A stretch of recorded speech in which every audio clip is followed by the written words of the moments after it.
તો આતંકી હુમલાની ઘટનાના વિરોધમાં મહીસાગર જિલ્લાનું વીરપુર પણ બંધ રહ્યું। મહીસાગરના વીરપુરની વિવિધ બજારો સ્વયંભૂ બંધ રહી। મૌન રેલી યોજી મૃતકોને શ્રદ્ધાંજલિ આપવામાં આવી। સમાજના આગેવાનો અને વેપારીઓએ પૂતળાનું પણ દહન કર્યું। પહલગામમાં હુમલો થયો, 26 લોકો મોતને ભેટ્યા। તમામને શ્રદ્ધાંજલિ આપવામાં આવી। ઠેર ઠેર આજે બજારો બંધ રહી, ત્યારે મહીસાગરના વીરપુરમાં પણ આજે બજારો બંધ રહી હતી। સજ્જડ બંધ રાખવામાં આવ્યું।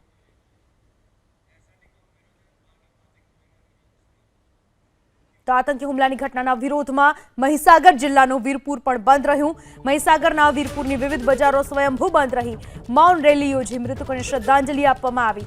સમાજના આગેવાનો અને વેપારીઓએ પૂતળાનું પણ દહન કર્યું। પહલગામમાં હુમલો થયો, 26 લોકો મોતને ભેટ્યા। તમામને શ્રદ્ધાંજલિ આપવામાં આવી। ઠેર ઠેર આજે બજારો બંધ રહી, ત્યારે મહીસાગરના વીરપુરમાં પણ આજે બજારો બંધ રહી હતી। સજ્જડ બંધ રાખવામાં આવ્યું।